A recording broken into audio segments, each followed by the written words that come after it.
An elderly mother receives news from the military that her son has passed away. Refusing to believe it, she decides to exhume her son's grave, and what happens next will shock everyone. I told him not to go. I told him, "Joseph, there's no need to rush into the army." But did he listen? No. Isabella gripped the edge of the table so hard her knuckles turned white. The memory of their last argument had etched itself into her mind, playing on a loop. Joseph, with his young, determined eyes and a stubbornness he'd inherited from her, stood in their cramped kitchen, his military papers spread on the table. "Ma, I'm not a kid anymore," he'd said, his voice calm but firm. "Serving is my duty. College can wait." She remembered how the sunlight from the small window had caught in his hair, making him look so much older than his 17 years. It wasn't just his words that unsettled her, it was the conviction in his tone. He believed it. He believed that going off to some far-flung barracks would make him a man, as if the endless nights she'd spent raising him alone hadn't done that already. But why now? Isabella had pleaded, her voice rising, cracking under the weight of her fear. "Why can't you just stay, at least a little longer?" Joseph had only shrugged, his broadening shoulders carrying an invisible weight she couldn't touch. "I'll be fine, Ma, it's just a year." The goodbye was a small affair. The town's train station was quiet that morning, with only a handful of people seeing off the boys who'd enlisted. Isabella had packed him sandwiches he didn't eat, slipping a note into his bag that he likely never read. As the train pulled away, she'd clutched the worn strap of her purse, tears blurring her vision as she watched his face disappear behind the dusty windows.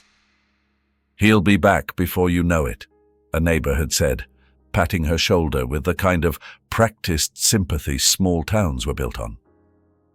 Isabella had nodded, but deep inside, a cold knot of dread had already taken root. The letters came infrequently at first, each one short and carefully worded, as though Joseph had weighed every sentence before putting pen to paper. "Training's going well," one read.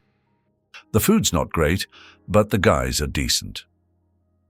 She'd read those lines over and over, memorizing his neat handwriting. They were comforting, those letters, small windows into his life away from her. But soon, the letters stopped. Days turned to weeks, and the silence began to gnaw at her, feeding the unease she'd carried since the day he'd left. The news didn't help. Every evening, Isabella would sit in her small living room, the television casting a bluish glow on her face as reports of border skirmishes and escalating tensions filled the room. She tried to tell herself that Joseph was far from it all, that he was safe, but the knot in her chest tightened with each passing day. Then, one morning, the phone rang. Isabella had been kneeling by the stove, scrubbing at a stain that wouldn't come out, when the shrill tone cut through the air. She wiped her hands on her apron and picked up the receiver, her voice steady, despite the way her heart pounded. "Ms. Isabella Ivanova?" The voice on the other end was clipped, official.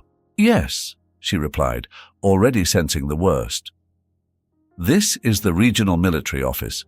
We regret to inform you that your son, Private First Class Vyacheslav Ivanov, passed away while on active duty." Her grip on the phone tightened as the words sank in. Passed away. Not wounded, not missing. Gone. Forever. There was an incident. A heart attack, likely caused by stress during training. The unit has already arranged a burial near the base. "No," Isabella whispered, her voice trembling. "No, that's not possible. He's healthy. He's strong." The man on the phone paused, as if unsure how to respond. "We understand this is difficult. A representative will bring you the necessary documents later this week." And then he was gone. leaving her alone with the dial tone and the suffocating weight of his words. The funeral was a formality she wasn't allowed to attend. The military had buried her son quickly, citing regulations and logistics. Isabella had begged to see him, to touch his face one last time, but they refused. Instead, they handed her a neatly folded flag and a certificate of service, as if these things could replace the boy she'd raised with her bare hands. The house felt too quiet without him. His room remained untouched, the bed still unmade from the morning he'd left. Isabella found herself sitting there often, surrounded by his things, the worn sneakers he always kicked off by the door, the half-finished novel on his nightstand, the faint smell of his cologne still clinging to the air. Neighbors came by with casseroles and condolences, their pity suffocating her. He was a good boy, they'd say, their words hollow and rehearsed. Isabella would nod politely, but inside, she burned with questions. How could a strong, healthy boy just die? Why hadn't she been allowed to see him? Why did it all feel so wrong? Each night, as she lay in bed staring at the cracks in the ceiling, one thought consumed her. What if they lied? The morning light crept into the room, pale and uninvited. Isabella sat at the edge of her bed, the folded certificate and a plain white envelope resting on her lap like weights. The military courier had delivered them just the day before, his face a careful mask of detachment. She hadn't opened the envelope right away. Instead, it had lingered on the kitchen counter, its presence like a ghost in her home, until she finally found the nerve to break the seal. The first page was clinical, full of jargon and bureaucratic formality. Cause of death: cardiac arrest. But it was the second page, a hastily written medical note that made her stomach churn. Pneumonia. 2 words stared back at her, their stark contradiction gnawing at her already frayed nerves. Isabella held the papers tight, her mind racing. How could it be both? She whispered aloud, the sound of her own voice startling in the silence. She turned to the phone, its heavy receiver waiting on the wall.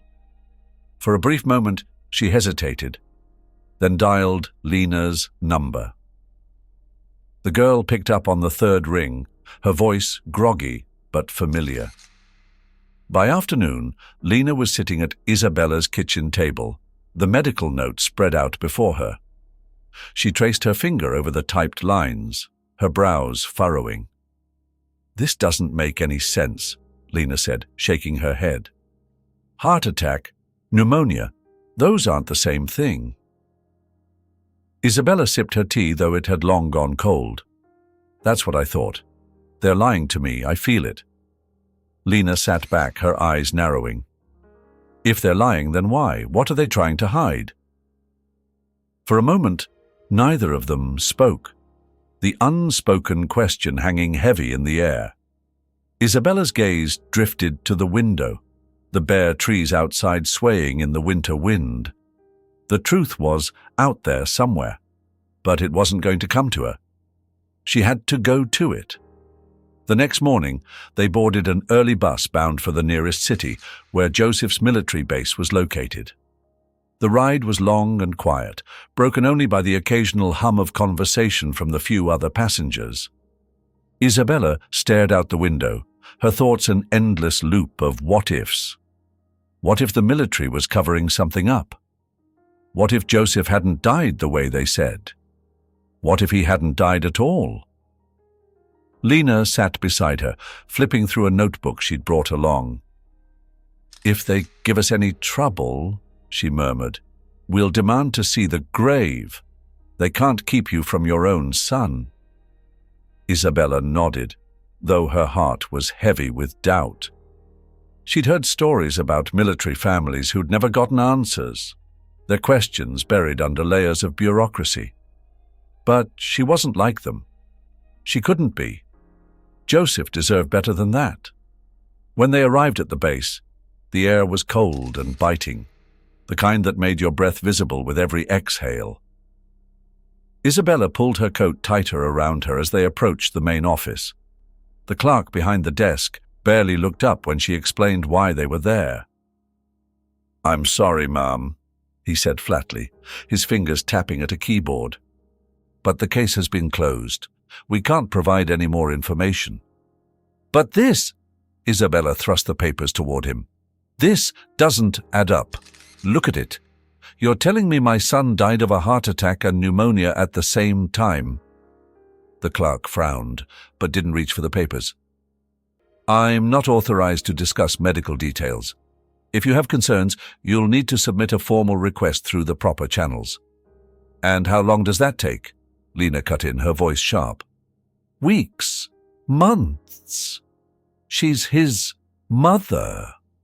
She has a right to know." The clerk sighed and gestured toward a doorway at the end of the hall. "You can speak with the medical officer, but I can't promise you'll get the answers you're looking for." The medical officer was a graying man in a white coat, who seemed as weary as the walls of his office. He glanced over the papers, his face betraying little. "These things happen," he said finally, handing them back. "Pneumonia can cause complications that lead to cardiac arrest. It's not uncommon."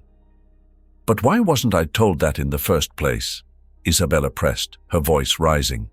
"Why am I getting different stories?" The officer hesitated, his gaze dropping to his desk. "It's possible there was an error in the initial report. These situations can be chaotic." Lena leaned forward, her eyes narrowing. "What about the grave? Can we see it?" The officer looked up sharply. "That's not advisable. We follow strict protocols for burials, especially in cases of infection." Infection.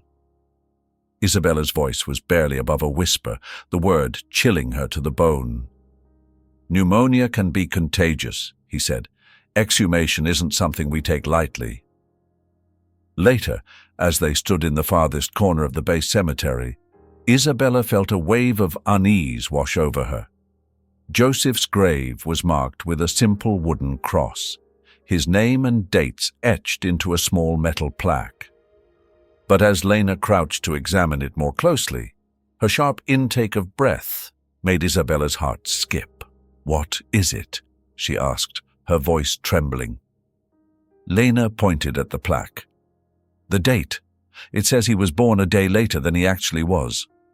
Isabella froze, her mind reeling. It was a small mistake, perhaps, but one that felt monumental in its implications. First the cause of death. Now this, Lena muttered, standing up. "Something's not right, Isabella. They're hiding something." Isabella sat at the edge of her bed that night, her mind buzzing like an overworked engine. The inconsistencies gnawed at her, each one a thread unraveling a fabric she'd trusted. Cause of death, conflicting. Birth date, wrong. And now, a graveyard tucked away like a forgotten secret. Her hands, weathered and strong from years of hard work, trembled slightly as she clutched the edges of the bedsheet. There was something they weren't telling her. Her son was gone. But not like this. Not quietly, swept under the rug of military bureaucracy. No. If the truth wouldn't come to her, she'd go to it. By the next morning, the decision had rooted itself in her. The military had refused her request to exhume the grave, their denial as cold and impersonal as the winter wind that rattled her windows. The clerk's voice replayed in her head, dismissive and final. "It's not standard procedure, ma'am. The burial site isn't to be disturbed. We advise you to let this matter rest." Rest. As if grief could be tucked away neatly, as if unanswered questions could simply dissolve. Isabella's grief wasn't the quiet kind. It was loud, sharp-edged, and driving her toward action. At the kitchen table, Lena stared at Isabella as if she were a storm-gathering force. "You're serious about this?"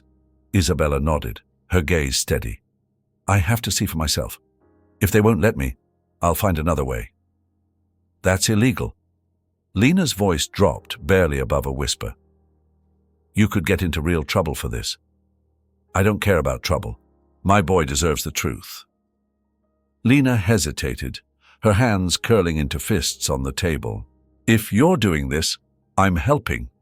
You can't do it alone." Isabella didn't argue. She needed Lena.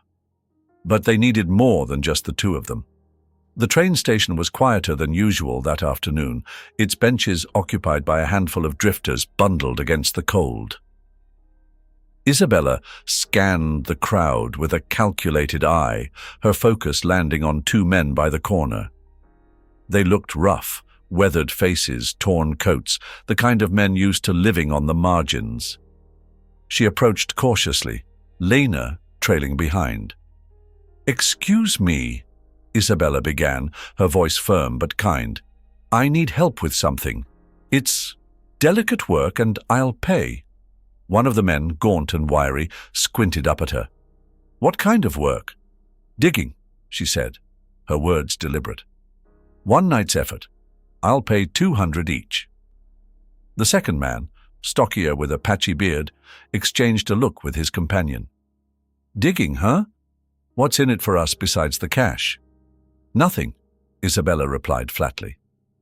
"Take it or leave it." The wiry one leaned back, scratching his chin. "All right, but if this gets weird, lady, we're out." The night was moonless, the cemetery cloaked in shadows. Lena stood near the caretaker's shed, her breath fogging the cold air as she handed the old man a bottle of vodka. "This ought to keep you warm," she said with a nervous smile. The caretaker chuckled, already unscrewing the cap. "Well, aren't you a kind one? Not many folks stop by here at night." Lena forced a laugh, hoping her voice didn't betray the knots in her stomach. Her job was simple: keep him distracted. Meanwhile, at the far edge of the cemetery, Isabella and the two hired men worked under the faint beam of a flashlight. The metallic scrape of shovels against frozen earth echoed around them, each sound sharp and jarring. "Almost there," one of the men muttered, his breath visible in the cold. Isabella watched, her heart hammering against her ribs. The closer they got, the heavier the weight in her chest grew. "Here we go," the stocky man grunted, his shovel striking wood. Together, the two men cleared the remaining dirt and hauled the coffin out of the ground. "It's light," the wiry man said, frowning as he wiped his brow. "Real light?" Isabella's stomach twisted. "Open it!" The stocky man hesitated, glancing at her. "You sure?" "Open it," she repeated, her voice shaking. With a creak and a groan, the lid came free, revealing what Isabella had dreaded and expected. Nothing. The coffin was empty. For a moment, no one spoke. The wiry man let out a low whistle. "Well, that's not what I was expecting." Isabella's knees buckled and she caught herself on the edge of the coffin. Her breath came in short, shallow gasps. "He's not here? He's not here?" The stocky man shifted uncomfortably. "Look, lady, you paid us to dig, not ask questions. What do you want us to do now?" "Leave." Isabella's voice was hoarse, her gaze fixed on the coffin. "Just leave." The men didn't argue. They packed their tools and disappeared into the night, leaving Isabella alone with her discovery. By the time Lena arrived, Isabella was still by the grave, her coat dusted with dirt, her face pale under the dim light of the flashlight lying on the ground. The open coffin loomed like a gaping wound in the earth, its emptiness mocking her. Lena stopped short, her breath hitching as she took in the scene. "God Almighty," she whispered, stepping closer. "It's really empty." Isabella nodded, her voice a raw whisper. "He's not here. Joseph's not Here. The police arrived within the hour, 2 patrol cars pulling up with their lights off, as if trying to contain the scandal before it could spread. Isabella stood stiffly by the grave as the officers approached, their faces a mixture of confusion and unease. The lead officer, a broad-shouldered man in his 50s, scratched his head as he stared into the empty coffin. This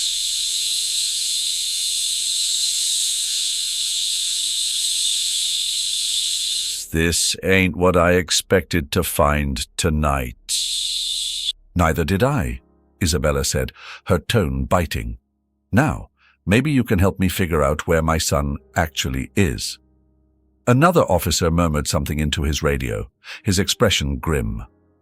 The silence between them was heavy, broken only by the occasional shuffle of boots on the frozen ground.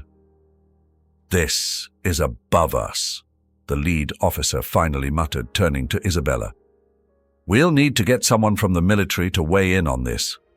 But ma'am," he paused, clearly uncomfortable, "you know this whole digging business? It's trespassing, not to mention illegal." "I'll take whatever charges you've got," Isabella snapped. "Just tell me where my son is. He's not in that grave and I want answers." By the next morning, representatives from the military had joined the investigation. A sharp-suited officer with a clipboard and a weary expression stood by the grave, his breath fogging in the crisp morning air. Isabella watched him warily, her arms crossed tightly over her chest. The officer cleared his throat. "Mrs. Ivanova, I understand this situation is distressing, but I assure you we'll conduct a thorough review of this matter. For now, I'd appreciate it if you'd refrain from any further independent actions." Isabella's laugh was harsh, almost bitter. "Independent actions?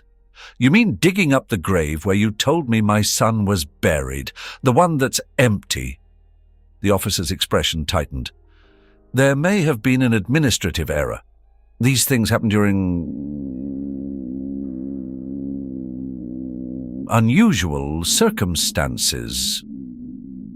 "Unusual?" Isabella's voice cracked.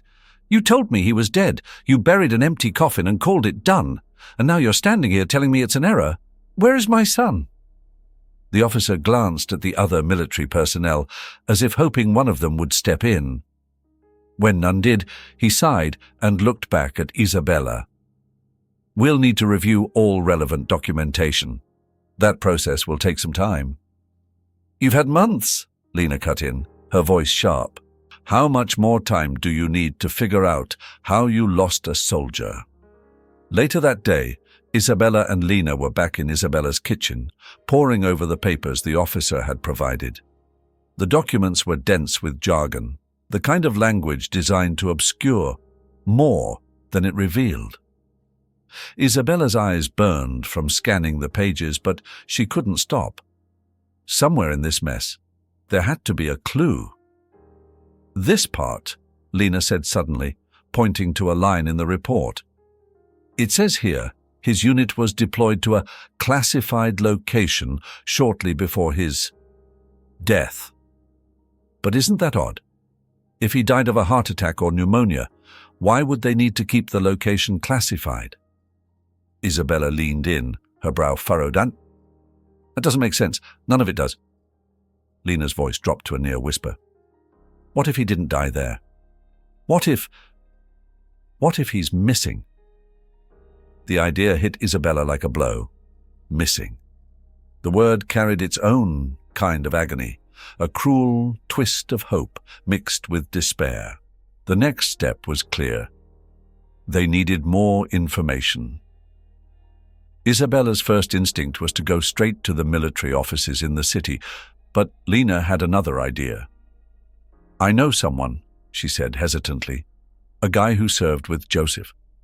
We could ask him if he knows anything." That evening, Lena made the call.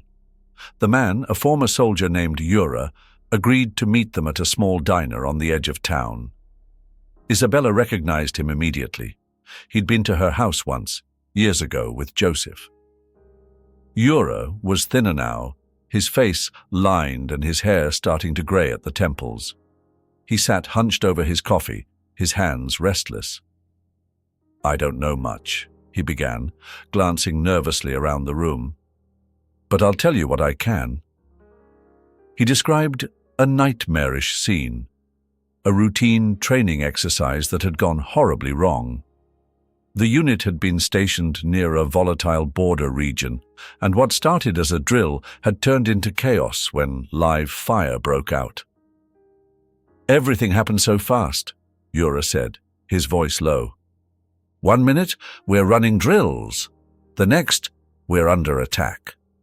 I remember seeing Joseph. He was there, and then he wasn't. They said later that he'd been killed, but I never saw a body." Isabella's heart pounded in her chest. "Are you saying he could still be alive?" Yura hesitated, then shook his head. "I'm saying I don't know. But if he died, they didn't find him where we were." The next morning, Isabella began drafting the letter. Her handwriting, once neat and deliberate, was now shaky and rushed. She addressed it to the highest military office she could think of, demanding clarity and accountability for her son's supposed death. "I am a mother who deserves the truth. You reported my son as deceased without providing concrete evidence or his body. This is unacceptable. I demand a full investigation into the circumstances surrounding his disappearance. If my son is alive, bring him home. If he is not, then explain to me why you buried an empty coffin and called it closure." Isabella reread the letter, her jaw clenched. It wasn't just grief driving her now. It was fury. Within days of sending the letter, the phone calls began.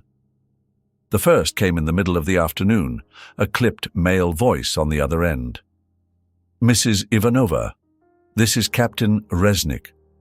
I received your correspondence. I'm calling to advise you to let this matter rest. Further inquiries won't change the outcome." Isabella tightened her grip on the receiver. "Won't change the outcome? My son is missing, Captain, and you're telling me to move on? Explain that to a mother." There was a pause. When the captain spoke again, his tone was colder. "We've provided all the information we have. Pursuing this further could have consequences." She slammed the phone down, her hands trembling. It wasn't the last call she would receive. Each time the message was the same: "Stop digging." But Isabella had no intention of stopping. Lena arrived later that evening, her face flushed with urgency. She dropped a folder onto Isabella's kitchen table. "I found him," Lena said, her voice breathless. "Joseph?" Isabella's heart jumped. "No, not Joseph," Lena said quickly, flipping open the folder. "But someone who might know more. I tracked down another soldier from his unit, a medic. His name's Alexei, and he was there during the attack. He agreed to talk, but only in person." Isabella's hope faltered but didn't fade. "Where?" "He's in the next town over," Lena said. "We can go tomorrow." The drive to the neighboring town was silent but heavy with unspoken fears. Isabella gripped the wheel tightly, her thoughts spinning with what she might hear. Alexei met them at a small diner off the highway, his face shadowed with lines that spoke of sleepless nights and memories he wished to bury. "I only have a few minutes," he said, glancing around nervously. "I don't want any trouble." "We just want the truth," Isabella said, her voice firm. Alexei hesitated, then leaned in. "Then Joseph's unit was near the border when the attack happened. It was chaos, an ambush, completely unprepared for it. We had casualties, but not all of them were accounted for. Joseph was listed as KIA because his body wasn't recovered. But there's something you should know." Isabella held her breath. "There were reports," Alexei continued, his voice barely above a whisper. Locals saw soldiers being taken, alive. The enemy captured them and Joseph's name came up in one of the lists. I don't know if it's true, but it's possible. The room seemed to tilt and Isabella gripped the edge of the table. You're saying he could be a prisoner? Alexei didn't meet her eyes. I'm saying it's not impossible. But the military doesn't like admitting when things go wrong. They'd rather mark someone as dead than deal with the fallout of a soldier being captured. It's cleaner that way. By the time they returned home, the faint flicker of hope in Isabella's chest had grown into a roaring flame. If there was even the smallest chance that Joseph was alive, she had to pursue it. The call came just past noon on a Tuesday, interrupting the uneasy quiet of Isabella's kitchen. She was slicing bread, her hands steady despite the restless pacing of her thoughts. Lena answered it, her voice sharp and businesslike, but her tone shifted as the conversation unfolded. When she hung up, her face was pale but determined. They're organizing a prisoner exchange, she said, and there's someone who matches Joseph's description on the list. Isabella froze, the knife hovering mid-air. You're sure? Lena nodded, though her expression was laced with caution. It's not guaranteed.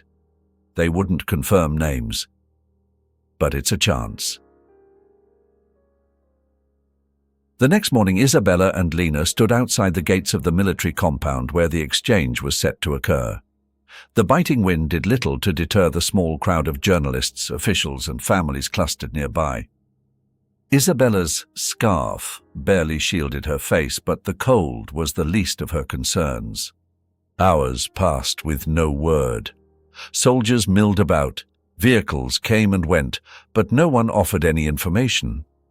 Isabella's anxiety climbed with each passing minute, her mind conjuring worst-case scenarios. What if the list had been wrong? What if Joseph wasn't there? What if he was? But she didn't recognize him after all this time. You need to stay calm, Lena murmured, her hand a steadying weight on Isabella's arm. Panicking won't help him. Isabella nodded, though calm felt like a foreign concept. Her eyes remained fixed on the gates, willing them to open. It was nearly dusk when the first group of prisoners emerged. They came slowly, flanked by soldiers on either side, their postures hunched, their faces gaunt and hollow-eyed.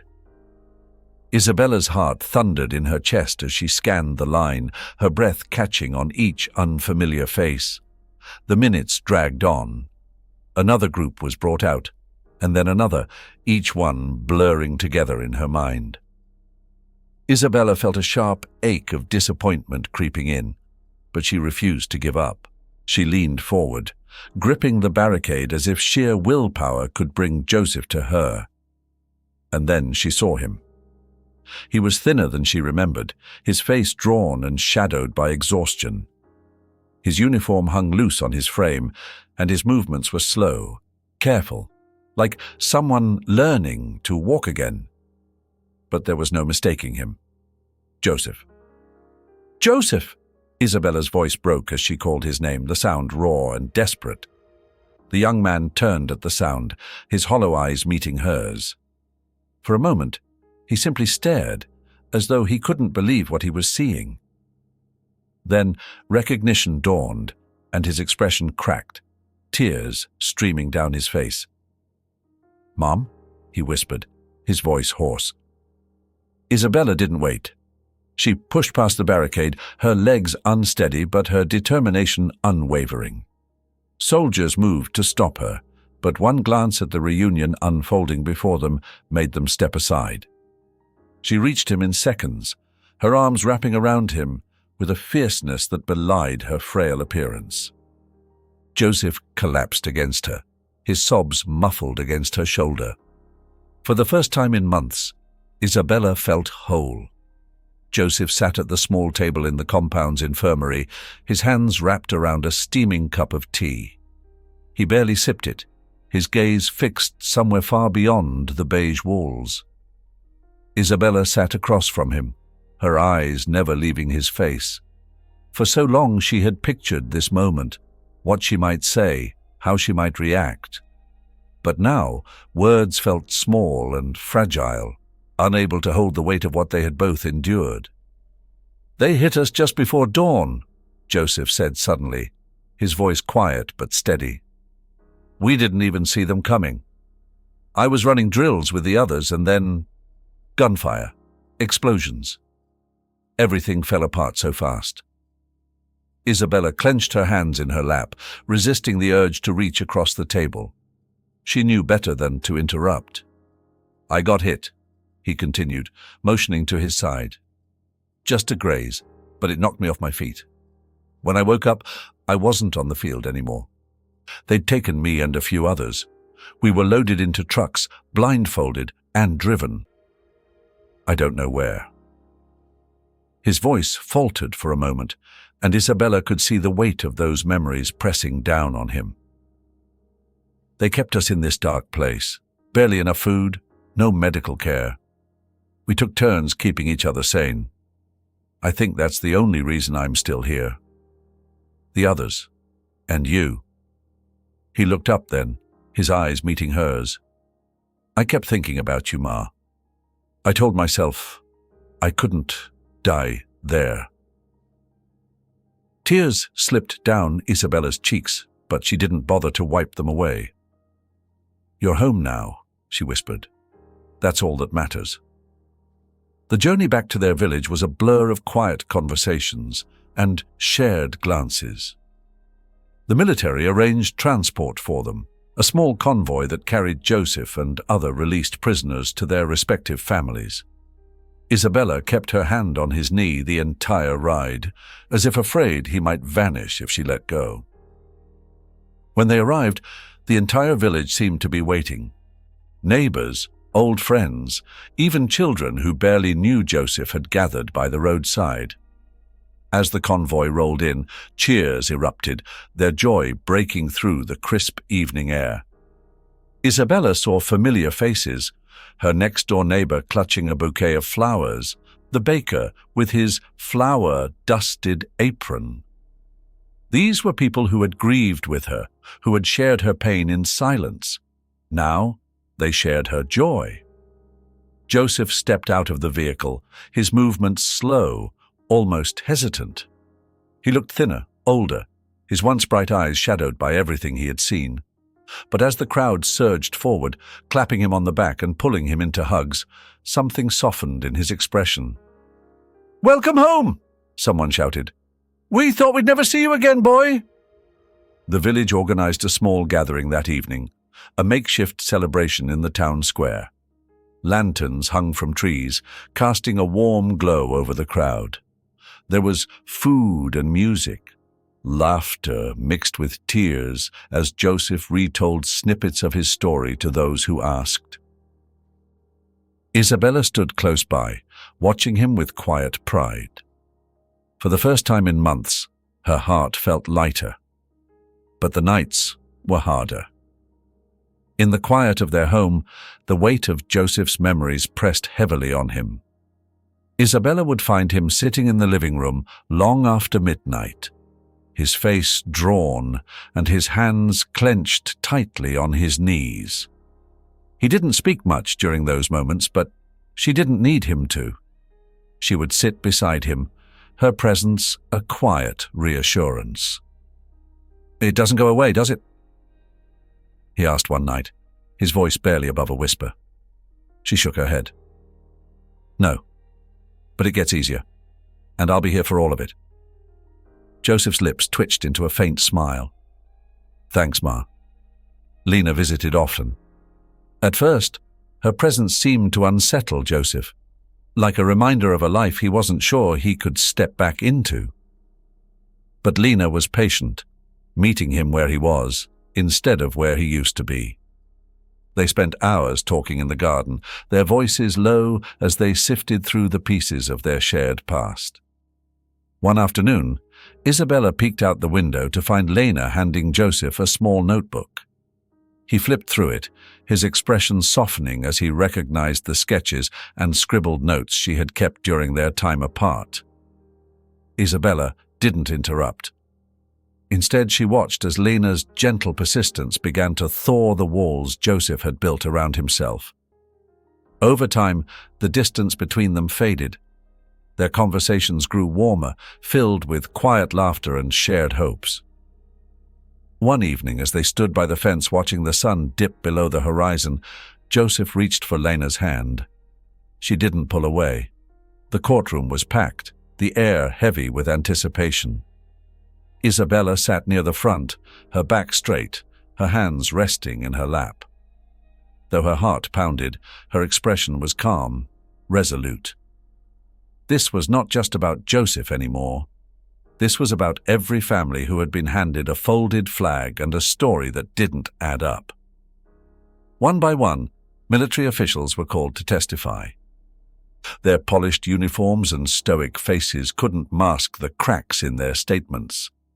The investigation had revealed systemic failures, mismanagement of records, fabricated reports, and a culture of silence designed to avoid accountability. Isabella listened intently, her jaw tightening with every excuse offered.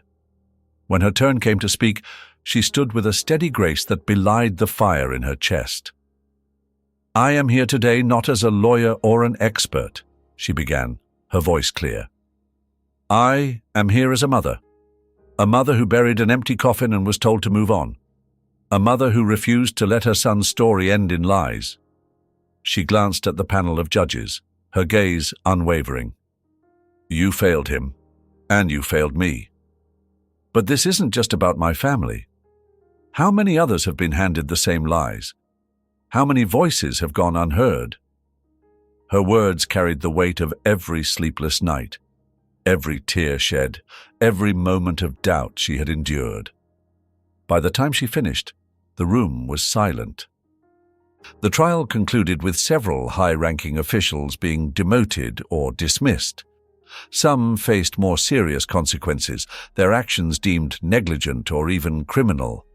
But for Isabella, it wasn't about revenge.